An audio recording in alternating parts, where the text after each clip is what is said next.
Olá, esta é a aula número 3 para os alunos do primeiro ano do ensino médio, que faz parte da carga horária de expansão, onde nós estamos fazendo a correção das questões de matemática envolvendo que foram cobradas aí na AAP, Avaliação de Aprendizagem em Processo, no primeiro bimestre de 2022.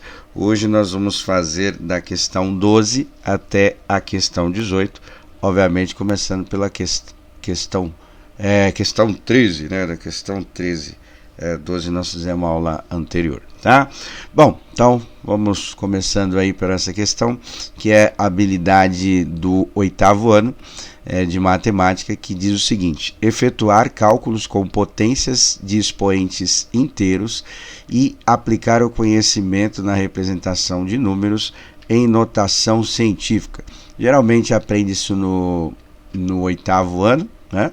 E no ensino médio, nas aulas de química e nas aulas de física, em alguns anos você costuma utilizar essa representação de notação científica, tá? Vou dar uma relembrada básica aqui na notação científica, que diz o seguinte, que é uma das aplicações da potência. A gente tem que escrever a notação científica nessa representação aqui. Esse N representa um número entre 1, né, 1 e 9 aqui, né, a gente 0 a gente não considera e nem o 10, né, então entre 0 e 9, então entra 1, 2, 3, 4, 5, 6, 7, 8, 9, então a gente precisa representar ele, e para que ele represente a mesma coisa, a gente completa com a potência de 10, né, e essa potência de 10 multiplicada, ela tem o N representando um número inteiro. Esse número inteiro pode ser um número positivo e negativo, né? Quando eu tenho um número positivo, eu tenho um número grande, e quando eu tenho um número negativo, eu tenho um número pequeno. No caso da questão, só vai trabalhar com os números positivos, que é os números grandes, então é um pouquinho mais fácil de fazer, né? Então aí a gente escreve atendendo esse critério, esse número já está em notação científica, tá? Bom, então eu coloquei um exemplo aqui só para dar uma lembrada. O número que eu coloquei como exemplo aqui é o número 62.300. E aí o que acontece? O primeiro passo é escrevê-lo entre 0 e 10, tá? Ou seja, 1, 2, 3, 4, 5, 6, 7, 8, 9. Como que a gente faz isso? A gente só posiciona a vírgula na primeira casa, então ficaria 6,23. Esse 00 a gente não precisa colocar, porque o 0 após a vírgula não faz diferença no número. Então a primeira escrita ficou 6,23. E para que ele represente a mesma coisa, a gente completa essa escrita com a multiplicação de potências por 10, né? Então o 10 está aqui e o número 4 representando o que? O número de casas que eu contei para posicionar a vírgula, né? Então aqui eu contei quantos números? 1, 2, 3, 4. Então no total foram 4 números para colocar a vírgula, justamente o expoente do número que a gente vai encontrar aqui, do número positivo aí que aparece, tá? Então 6,23 vezes 10 à quarta é a mesma coisa que 62.300, certo? Bom, então na questão pedia esta habilidade. Vou ler a questão, aí nós vamos fazer dois processos. O processo de transformar o número de notação científica para um número natural, vamos dizer assim, um número absoluto, fazer a operação que pede e depois a gente volta para a notação científica, porque as alternativas estão todas em notação científica. A questão diz o seguinte: 2 caminhões da mesma empresa foram pesados em uma balança. Foi observado que o primeiro caminhão pesou 1,65 vezes 10 à quarta e o segundo 8,0 vezes 10 à terceira quilogramos. A primeira coisa que a gente observa é que a notação aqui tá, ou seja, o primeiro número é maior, né, por causa da potência de 10. E qual é a massa total em quilogramas dos 2 caminhões, tá? Bom, como que eu fiz aqui essa questão? Primeiro eu fiz o seguinte, eu peguei 1,65 vezes 10 à quarta e transformei para um número inteiro, né? O número sem anotação científica. Então, como que a gente faz isso aqui? 1,65 vezes 10 à quarta. O que é 10 à quarta? É eu pegar 1 e colocar 4 zeros, não é isso? Então a gente faz 1 mais 4 zeros aqui, que é o número 10.000, certo? 1,65 vezes 10 à quarta, como que a gente faz essa conta aqui de cabeça? É só contar o número de zeros que tem aqui, a gente anda com a vírgula para a direita, né, que é o processo contrário. Então tem dois números aqui, certo? Então já contando a casa, e o restante eu completo com zero. Ou seja, a vírgula está depois do 1, vou contar 4 casas, né? Dois números e mais 2 casas aqui que completando com zero, ou seja, vai dar 16.500, certo? Então, o segundo número é 8,0 vezes 10 à terceira potência. Como que faz isso? Eu vou colocar 8,0 vezes 10 à terceira, vai ser 1 mais 3 zeros, não é isso? Resolvendo aqui, 8 vezes 1.000 dá 8.000, certo? Então, aqui seria o número em valor absoluto. Como ele quer o total, basta a gente somar, né, os dois valores. Então, vai ser 16.500 mais 8.000. Aí a gente já vai encontrar a soma, né? Então, aqui vai dar 0, aqui vai dar 0, aqui vai dar 5, aqui vai dar 14, sobe 1, 2, né? Então, a soma dos dois, o peso dos dois caminhões vai ser 24.500 quilos, mas a resposta ele quer em notação científica. Primeiro passo, posicionar a vírgula para ter um número entre 0 e 10, então vai ficar 2,45, o zero após a vírgula não precisa colocar, vezes 10, né? Quantas casas nós contamos? 1, 2, 3, 4, então vai ficar 10 à quarta potência, né? Que é a alternativa B. Alternativa B aqui, que é a correta, né? Que tem duas aqui com 10 com 2,45, mas só uma com 10 elevado à quarta potência, certo? Bom, seguindo aí agora o exercício 14, é uma habilidade do 9º ano, que diz o seguinte: reconhecer um número irracional, tá? Um número irracional e um número real cuja a representação decimal é infinita e não periódica, tá? Infinita que não tem fim e periódica que ele não repete, né? Porque tem uma característica dos números, do outro tipo de número, que ele repete, que a gente chama de dízima periódica, que a gente vai dar uma lembrada. Estimar a localização de algum deles na reta numérica. No caso, na questão 14, é só para a gente classificar o número dentro dos conjuntos numéricos que a gente tem, tá? Bom, o que eu fiz aqui? Vou dar uma revisão geral para vocês poderem compreender melhor a questão, e aí depois a gente resolve a questão, tá? Começando com o primeiro conjunto numérico, esse diagrama aqui é chamado de diagrama de Venn, tá? Foi criado por um matemático chamado John Venn, que a gente usa para representação de conjuntos numéricos. Ele fica bem claro, bem didático, para você poder entender as características, né? Porque conjunto tem que ter alguma coisa em comum. Então, os números têm características comum, né? E aí ele pertence a um grupo de números que a gente chama de conjunto no caso dos números, conjuntos numéricos. O primeiro conjunto é o número natural, que é usado para representar a quantidade de alguma coisa. Então, por exemplo, eu posso ter 20 canetas, por exemplo, tá? Então, entra o 0, que eu posso ter nenhuma caneta, ou qualquer número positivo, tá? É bom já desconstruir essa ideia, né? De 0 a 9, não. Pode ser qualquer número positivo, porque eles representam quantidade, né? Como o próprio nome diz, o conjunto dos números naturais surgiu com a necessidade do homem contar as coisas, ou seja, naturalmente com a habilidade de contar. Depois tivemos a relação do comércio, onde entrou os números inteiros. No caso do comércio, não existia ainda essa parte de moeda que a gente tem ainda, né?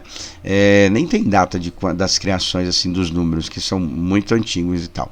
Bom, mas eles precisavam representar dívida, ou seja, a pessoa estava devendo 4 quilos de farinha para alguém, né? E aí eles começaram a usar a notação do número negativo. Então, por exemplo, menos 4. tá? Então ele entra como um número inteiro. E aí, como é relação de comércio, eu posso ter saldo positivo ou saldo negativo, tá? Igual o caso que eu coloquei aí, né? E só a curiosidade, por que usa a letra Z? Em alemão, né, a pronúncia de número na escrita no alemão, né, é mais ou menos Zaun, né? E aí a letra Z foi representada para a gente aqui também como conjunto dos números inteiros, tá? Então os números inteiros entra os números naturais, no caso 20, aí fica bem claro de entender pelo diagrama, né? 20 ele é inteiro, tá? E ele é natural também. E o menos 4, ele só é inteiro, ele não é natural. Ou seja, eu não consigo usar menos 4 canetas, por exemplo. Isso não existe, né? Ou é zero ou é um número positivo. Tá? Depois, com a relação provavelmente de moeda e quantidades não inteiras, a gente tem a representação dos números racionais, representado pela letra Q, que a gente vê aí no diagrama. Né? Nos números racionais entra a representação em forma de fração, assim, ó, por exemplo, 2 sobre 3, né, que é os números racionais. Se a gente dividir, por isso que é usada a letra Q, né, porque na divisão a gente tem divisor, dividendo, resto, e o número fica abaixo da chave, a gente chama de quociente, com QU, né? E aí por isso que tem a representação por essa letra. Se a gente fazer 2 dividido para 3, dá aproximadamente 0,666 infinitamente. Esse número aqui a gente chama de dízima periódica, né? Porque ele repete, mas ele repete obedecendo um padrão. E o número racional, a gente chama de racional porque ele tem uma razão de ser, ou seja, existe 2 números que eu divido e dá esse valor, que ele pode ser um decimal infinito ou ele pode ser um decimal finito. Por exemplo, uma outra fração, ó, 1 sobre 2, né? 1 sobre 2 dá quanto? Dá 0,5, certo? É um decimal finito, tá? Então tem essas duas representações.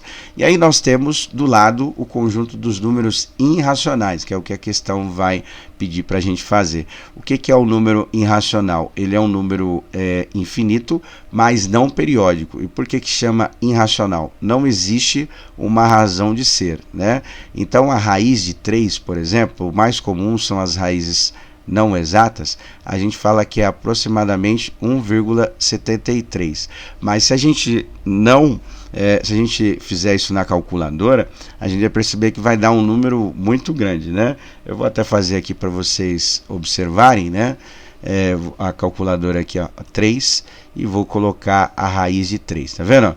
Então a gente vai perceber que vai dar um número muito grande, né? A calculadora coloca algumas casas aqui e a gente percebe que não repete nunca, tá vendo? Tem umas repetições de 8, mas não tem um padrão, a gente não consegue observar um padrão, né? Um dos números mais conhecidos como número irracional é o conhecido como número π também, que a gente usa 3,14, mais uma aproximação, obviamente, né? Mas ele é um número infinito também, tá? Diferente do exemplo que eu usei para vocês, por exemplo, 2/3, ó, se a gente dividir, olha lá, dá 0,666666, no final a calculadora coloca 7, né? Mas a gente percebe que tem um padrão de repetição e aí existe uma razão de ser, ou seja, a gente consegue dividir 2 números que dá isso daqui, 2 dividido por 3 é uma das possibilidades, certo? Bom, dito isso, lembrado isso aí, com o auxílio da tecnologia, a gente construiu todos os conjuntos numéricos aí, os principais, tá?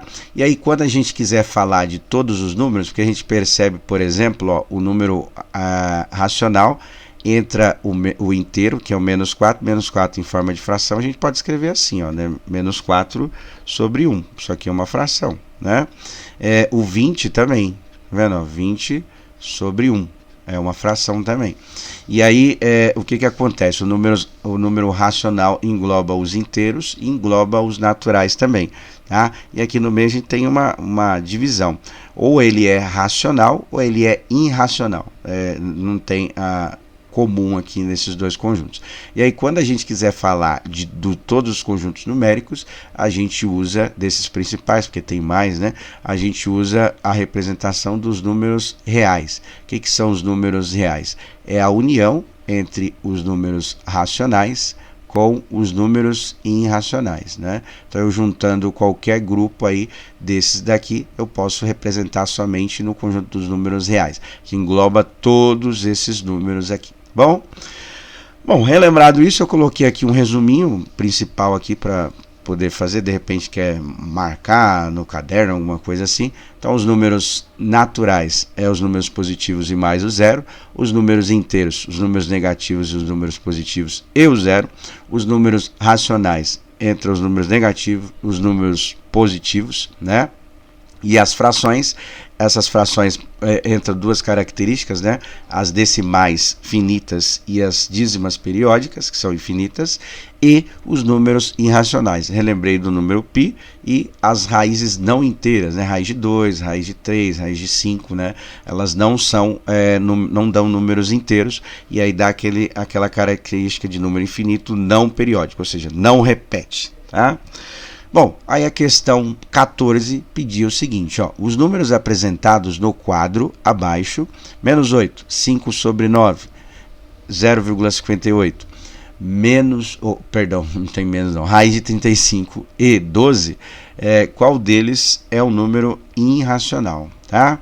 Bom, então vamos colocar aqui, eu vou colocar por forma escrita mesmo, alternativa A, menos 8 é o número inteiro. Tá? Então ele faz parte do conjunto dos números inteiros.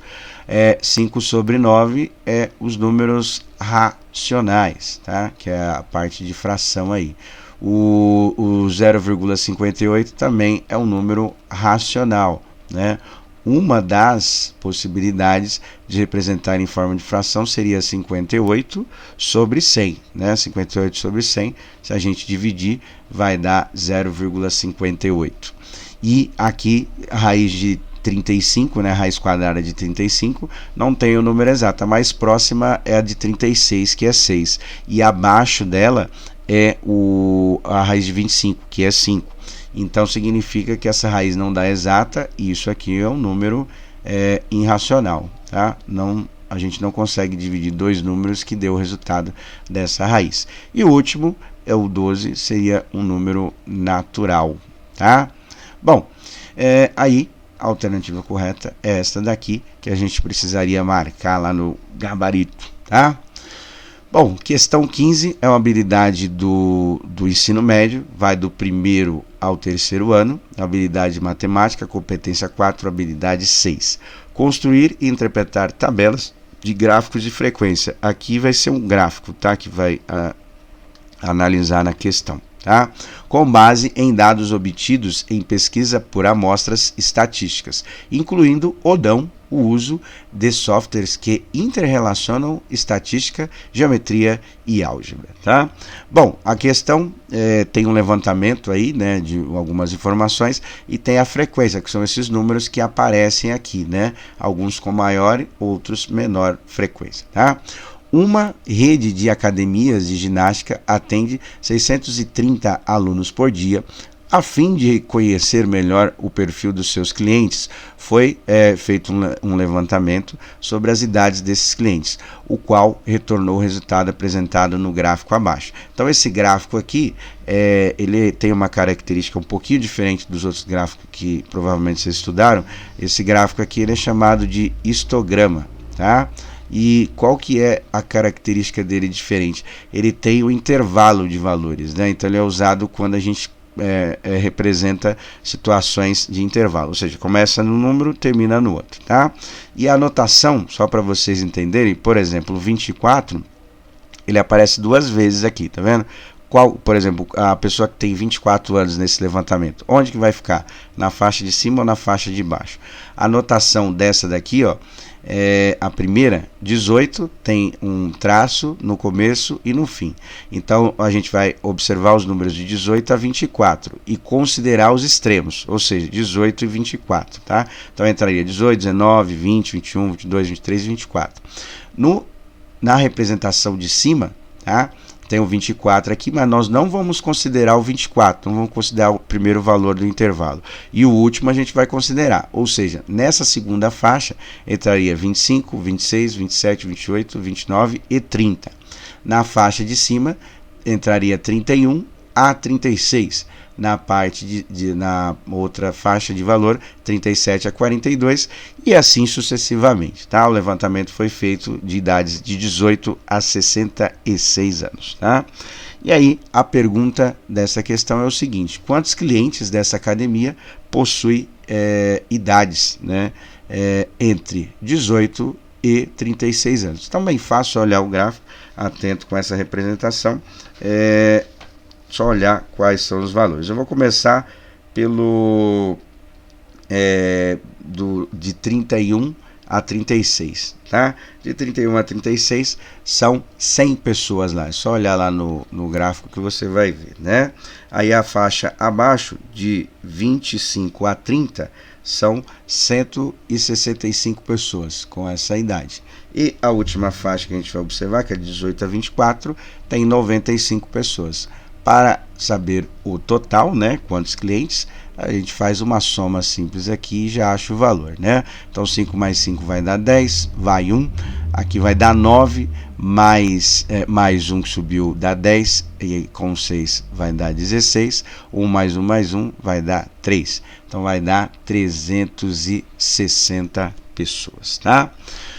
Próximo exercício, habilidade do sexto ano, bem facinho essa questão aí, não sei se vocês acertaram quando fez a questão, mas vamos lá. Identificar, comparar, ordenar números naturais e números racionais, né? Esses números racionais, que é a forma de fração, que é o que vai ter lá, tá?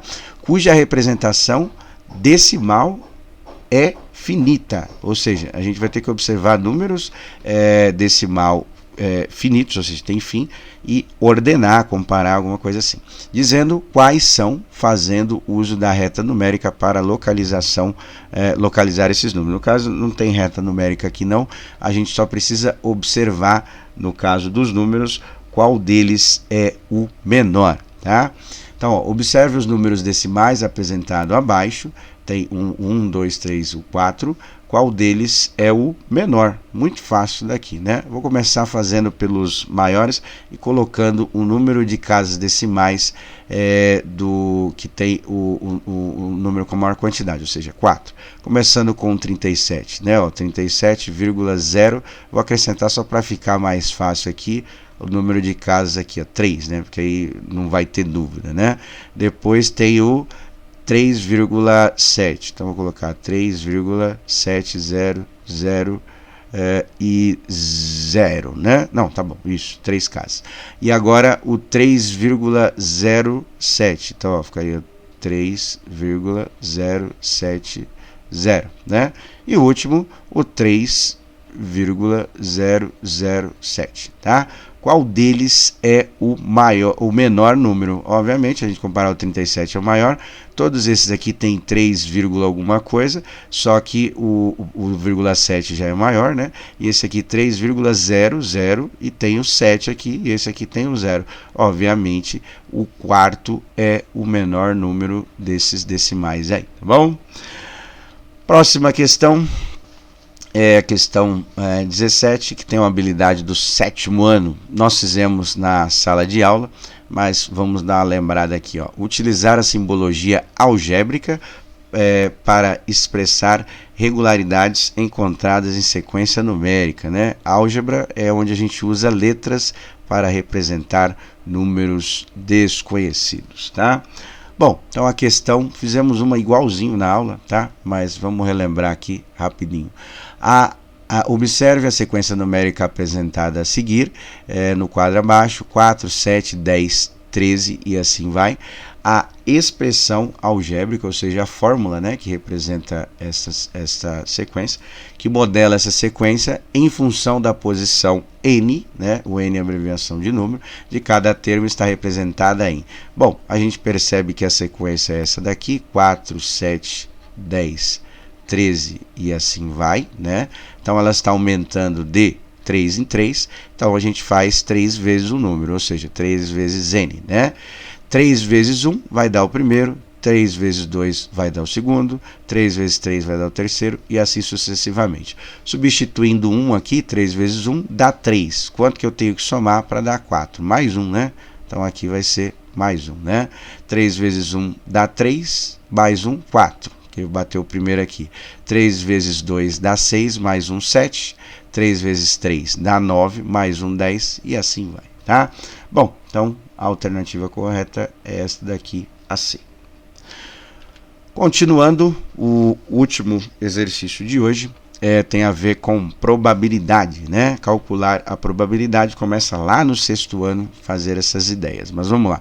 Calcular a probabilidade de um evento aleatório expressando com um número racional, né? Que pode ser na forma fracionária, pode ser na forma decimal ou percentual, tá? No caso da questão, vai pedir na forma fracionária, forma de fração. E comparar esses números com a probabilidade obtida por meio de experimentos sucessivos, reconhecendo e aplicando o conceito de razão em diversos contextos, proporcionalidade, escala, velocidade, porcentagem e etc. Tá? Bom, estamos na questão número 18, nós vamos ter uma situação, problema aí, nós vamos representar a probabilidade em uma forma de forma fracionária. Marcos é dono de uma papelaria e organizou alguns brindes para sortear para seus clientes. Ele customizou 40 canetas idênticas, tá? Em que se diferenciavam apenas pela cor da tinta. Dentre estas canetas, 14, certo? 14 eram de tinta preta, 15 de tinta azul e 11 de tinta vermelha, né? Somando esses números, tá? A gente vai encontrar o total de canetas que ele falou lá no começo, lá que são 40. Mas, Marcos embrulhou essas canetas uma a uma em um saquinho que não permite a identificação da cor da tinta da caneta e colocou todas em embrulhos em um cesto. Qual é a probabilidade, certo, de o primeiro cliente que participar do sorteio retirar aleatoriamente, qualquer uma, né, uma caneta da cor azul aqui, ó, da tinta azul desse cesto, certo? Bom, a gente sabe o seguinte, que são 15, né? São 15 canetas azuis, certo? Então vai ser 15 no total de quantas canetas? 15 no total de 40 canetas. Então esta é a probabilidade, 15 no total de 40, que é a alternativa B aí, tá bom? Então é isso para a aula de hoje. Faça a correção aí dos exercícios, qualquer dúvida, só colocar aí nos comentários ou no grupo lá, procurar no WhatsApp, a gente tenta ajudar, tá bom? Um abraço a todos, até!